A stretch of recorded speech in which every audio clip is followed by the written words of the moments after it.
Hello dear student, आज हम class जो 11th की इनऑर्गेनिक केमिस्ट्री का जो इम्पोर्टेंट टॉपिक है केमिकल बॉन्डिंग, उसके बारे में बात करेंगे। तो इसके बारे में हमें वीडियो नंबर 1 में बताया था कि जो बॉन्ड है आखिर क्यों बनता है, दो एटम्स के बीच में बॉन्ड क्यों बनता है। हमने बताया कि बॉन्ड इसलिए बनता है कि आपस में स्टेबिलिटी, कोई भी स्टेबल होना चाहता है, हर कोई स्टेबल होना चाहता है, स्टेबिलिटी के लिए बॉन्ड बनता है। तो बॉन्ड जो फॉर्मेशन होता है तो एनर्जी क्या होती है, रिलीज होती है, तो स्टेबिलिटी प्राप्त होती है। कोई भी ऐसा प्रक्रम जिसमें एनर्जी रिलीज होती है तो वो क्या प्रक्रम स्टेबल होता है। सबसे पहले हम बात करेंगे आयनिक बॉन्ड के बारे में।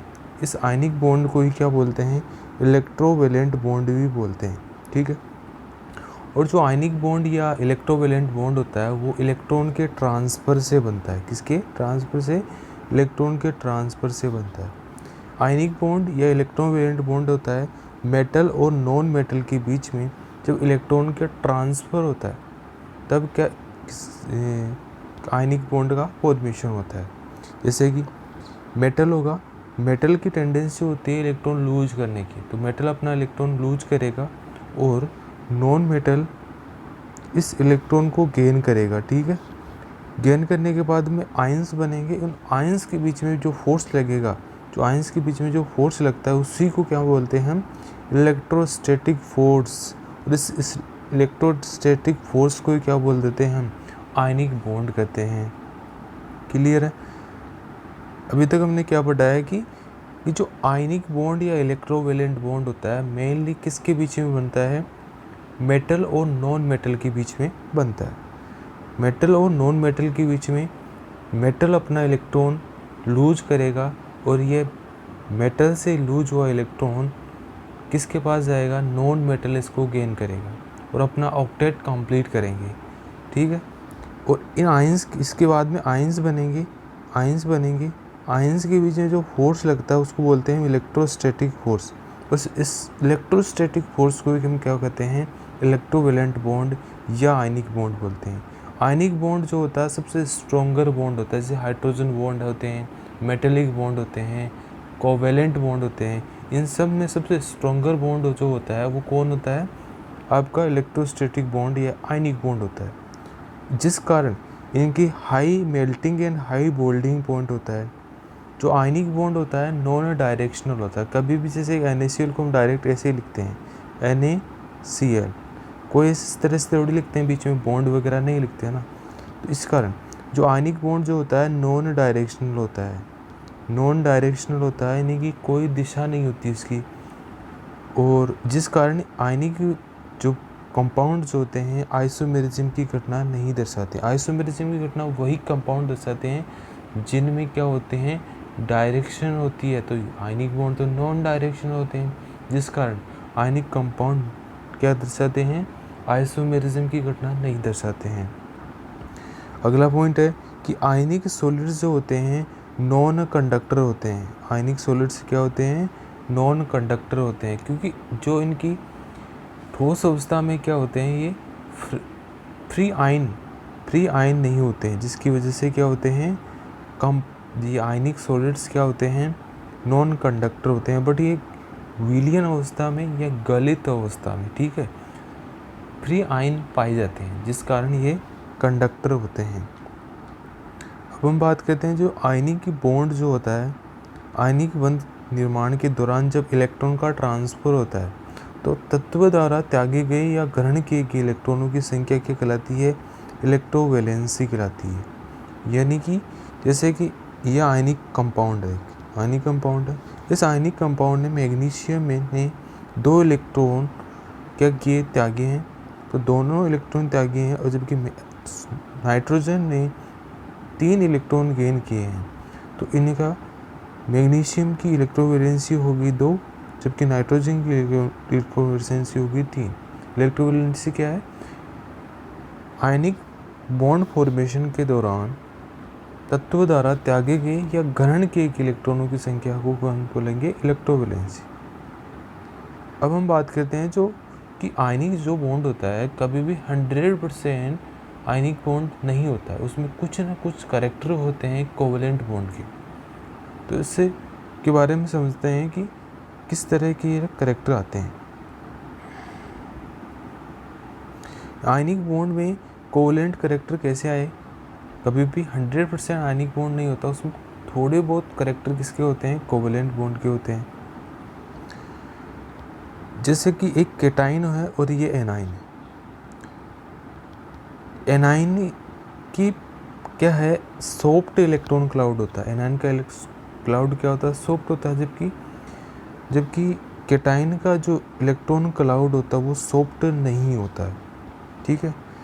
इस केटाइन के जो न्यूक्लियस होता है, न्यूक्लियस क्या करेगा? इस एनाइन का सॉफ्ट इलेक्ट्रॉन क्लाउड है तो उसके इलेक्ट्रॉनों को क्या करेगा? इसके इलेक्ट्रॉनों को अट्रैक्ट करता है। अट्रैक्ट करने से एनाइन में क्या हो जाती है?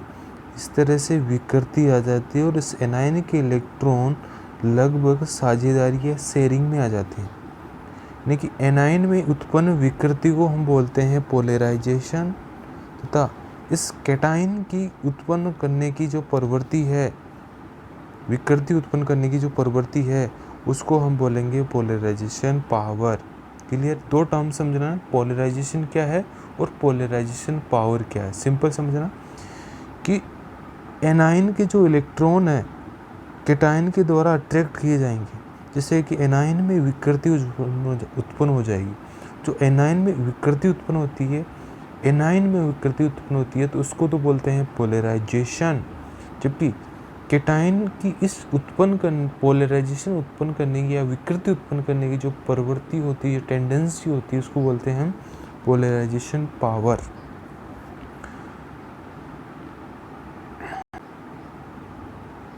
अब हम बात करते हैं कि कौन कौन से फैक्टर है जो पोलराइजेशन को प्रभावित करते हैं। इनको बोलते हैं फायंस रूल्स। क्या बोलते हैं इनको? फायंस रूल्स भी बोलते हैं। अब पहला फैक्टर है कि पोलराइजेशन को प्रभावित करने वाले कौन कौन से कारक है। तो पहला कारक है पोलराइजेशन पावर जो होती है वो कब ज़्यादा होगी? जब चार्ज ज़्यादा होगा, चार्ज ऑफ केटाइन ज़्यादा होगा, ये छोटा केटाइन होगा, छोटा साइज होगा, केटाइन का साइज छोटा हो तथा उस पर चार्ज भी ज़्यादा हो। ठीक है, तो उसका पोलराइजेशन पावर ज़्यादा होगा, यानी कि इसको विकृति करने की प्रवृत्ति ज़्यादा होगी। पोलराइजेशन ऑफ एनाइन कब ज़्यादा होगा? जब चार्ज ज़्यादा हो तथा साइज ज़्यादा हो, साइज भी ज़्यादा हो। तीसरा फैक्टर होता है अक्रिय गैस विन्यासयुक्त केटाइन हो। अक्रिय गैस विन्यासयुक्त केटाइन होगा तथा आभासी अक्रिय गैस विन्यासयुक्त केटाइन 18 इलेक्ट्रॉन युक्त केटाइन हो। तो 18 इलेक्ट्रॉन युक्त केटाइन क्या होगा? अधिक मोर पोलराइजेशन पावर होगी। इसकी क्या होगी? मोर पोलराइजेशन पावर है तो कोवेलेंट करैक्टर भी ज़्यादा होते हैं। ठीक है। अब हम बात करते हैं कि कौन कौन से कारक है, कौन कौन से, जैसे कि जितनी ज़्यादा पोलराइजेशन पावर होगी जितनी ही ज़्यादा क्या होगा, उतना ही ज़्यादा क्या होगा, मोर कोवेलेंट कैरेक्टर होते हैं। क्लियर है? तो मोर कोवेलेंट कैरेक्टर होने के लिए केटाइन क्या होना चाहिए? छोटा होना चाहिए, स्मॉलर केटाइन होना चाहिए। एनाइन क्या होना चाहिए? बड़ा होना चाहिए, लार्जर के साइज ऑफ एनाइन होना चाहिए। चार्ज ज़्यादा होना चाहिए केटाइन तथा एनाइन पर, तथा 18 इलेक्ट्रॉन विन्यास वाला क्या होना चाहिए? एनाइन होना चाहिए। तो मोर क्या होंगे? मोर कोवेलेंट कैरेक्टर होंगे।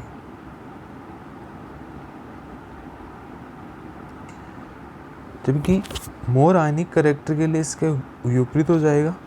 मोर आयनिक कैरेक्टर के लिए इसके विपरीत हो जाएगा, जैसे कि जो लार्जर साइज किसका होना चाहिए? केटाइन का। स्मॉलर साइज किसका होना चाहिए? एनाइन का। तो लेस चार्ज होना चाहिए केटाइन तथा एनाइन पर, 18 इलेक्ट्रॉन विन्यास वाला केटाइन होना चाहिए। जैसे एग्जाम्पल पढ़ते हैं, जैसे कि केटाइन का साइज तो फिक्स है, जबकि एनाइन का साइज लगातार क्या हो रहा है? बढ़ रहा है। इस तरफ जाने पर एनाइन का साइज बढ़ रहा है, तो एनाइन का साइज ज़्यादा है तो सॉफ्ट इलेक्ट्रॉन क्लाउड होगा, जिसकी वजह से कोवेलेंट कैरेक्टर ज़्यादा होंगे। इधर जाने पे आयनिक कैरेक्टर क्या होंगे? कम होंगे। क्लियर है? इसी प्रकार इधर से इधर जा रहे हो तो एनाइन तो सेम है, केटाइन का चार्ज बढ़ रहा है, ठीक है, और इसका साइज भी घट रहा है, कैटायन का साइज जितना छोटा होगा तो उसका मोर पोलराइजेशन पावर होगी, जितनी ज़्यादा पोलराइजेशन पावर ज़्यादा होगी कोवेलेंट कैरेक्टर क्या होंगे, ज़्यादा होंगे।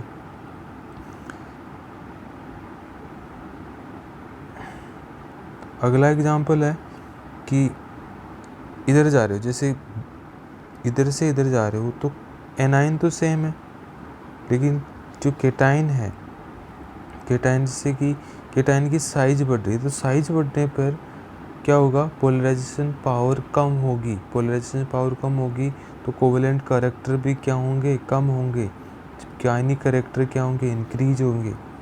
जैसे इस एग्जांपल की बात करते हैं, इधर से इधर जा रहे हो तो कार्बन, नाइट्रोजन, ऑक्सीजन, फ्लोरीन जा रहे हो, उसका साइज कम हो रहा है, एनाइन का साइज कम हो रहा है। तो एनाइन का साइज कम हो रहा है तो क्या होगी, पोलराइजेशन पावर कम होगी। तो पोलराइजेशन पावर कम होगी तो आयनिक कैरेक्टर भी क्या होंगे, कम होंगे, सॉरी कोवेलेंट कैरेक्टर कम होंगे, जबकि आयनिक कैरेक्टर ज़्यादा होंगे। क्लियर है। अगली क्लास में हम पढ़ेंगे कि आयनिक पोटेंशियल के बारे में, इसके यूज क्या है, और कैटायन की जो पोलराइजेशन पावर है उसको डिफाइन करने के लिए किसका यूज करते हैं, आयनिक पोटेंशियल का यूज करते हैं। Thank you.